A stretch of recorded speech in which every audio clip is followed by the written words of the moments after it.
दोस्तों, आपने पिछले भाग में देखा कैसे नित्या अपने प्यार को समाज के डर से उजागर नहीं कर पा रही थी। दोस्तों, कई बार ऐसा हमारे साथ भी तो होता है ना कि हम मन ही मन किसी को बहुत चाहते हैं पर किसी कारणवश बोल ही नहीं पाते। तो आइए दोस्तों, जानते हैं नित्या और नवीन की प्रेम कहानी में आगे क्या हुआ और सुनते हैं इसका भाग 3, लाइटर। नवीन की बेचैनी अब हद में नहीं थी।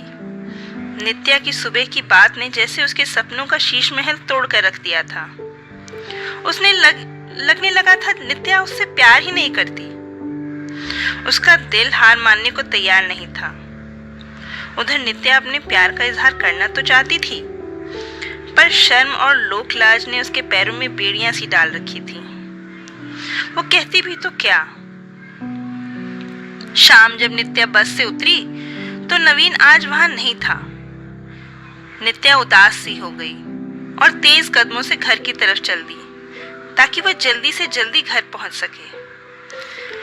जैसे ही वो घर के नीचे पहुंची, नवीन दरवाजा खोले सामने ही कुर्सी पर बैठा था। घर की सीढ़ियां कुछ ऐसी थी कि नीचे वाले घर के सामने से ही होकर जाना पड़ता था। बिल्कुल कोने में नीचे वाले घर का दरवाजा था और उसकी थोड़ी सी साइड से ही सीढ़ियां जा रही थी। दोनों की आंखें एक दूसरे से टकराईं तो नित्या ने फट से उन्हें नीचे कर लिया, पर नवीन, उसकी आंखें तो प्यार के नशे से भरी हुई थीं और नित्या के दिल पर तीर के जैसे चुभ रही थी। नित्या चाहती थी कि नवीन उसे रोक ले, पर उसने ऐसा नहीं किया। बस अपनी नशीली आंखों से उसे जैसे चूमता रहा। नित्या को नवीन की खामोशी अच्छी नहीं लग रही थी। वो एक एक कदम धीरे धीरे ऊपर जा रही थी कि नवीन उसे रोक के कुछ कहेगा। नित्या को अपने लिए कहे नवीन के शब्द अच्छे लगते थे, परंतु ऐसा कुछ नहीं हुआ। नित्या उदास सी घर पहुंची तो माँ ने पूछा, कुछ हुआ है क्या नित्या? नहीं माँ, नित्या ने धीरे से कहा। अब वो अपने मन की व्यथा किससे कहती? दिल ही दिल में नित्या नवीन को चाहने लगी थी।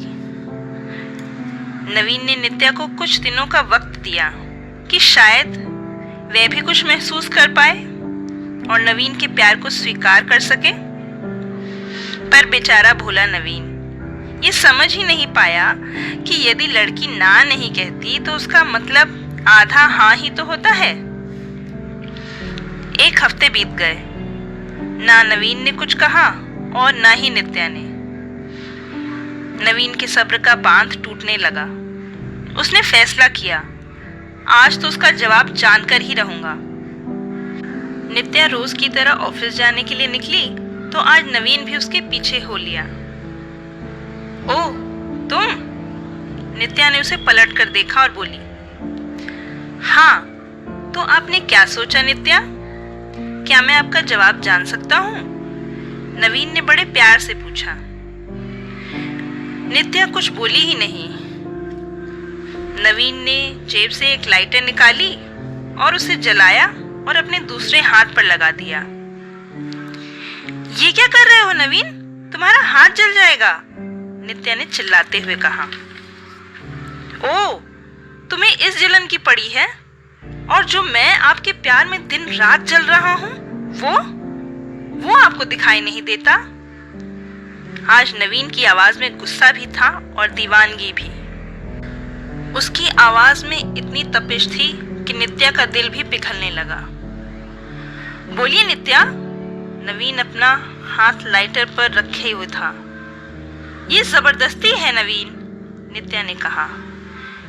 नहीं, ये उस जलन को शांत कर रही है जो मेरे अंदर लगी है।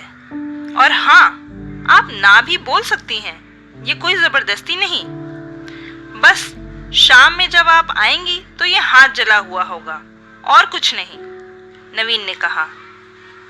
नित्या की बस आ गई थी, पर वो नवीन को इस तरह छोड़कर जाना नहीं चाहती थी।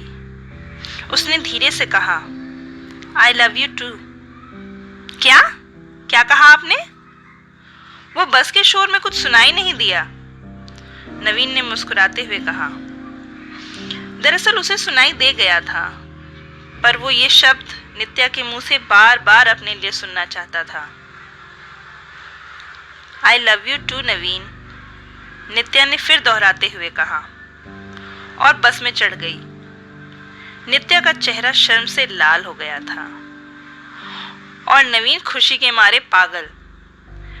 वो भी आज नित्या के पीछे पीछे बस पर चढ़ गया, पर दोनों ने कोई बात नहीं की, बस एक दूसरे को देखते ही जा रहे थे। दोनों के चेहरों पर हल्की मुस्कान थी और तसल्ली। एक ने वो सुन लिया था जो उसे सुनना था, और दूसरे ने वो कह दिया था जो उसे कहना था। तो दोस्तों, इस तरह नित्या और नवीन की प्रेम कहानी की शुरुआत हुई। आपको ये प्रेम कहानी कैसी लगी कमेंट करके ज़रूर बताइएगा। और हाँ दोस्तों, आगे उनके जीवन में क्या क्या हुआ ये जानने के लिए चैनल को सब्सक्राइब ज़रूर कीजिएगा।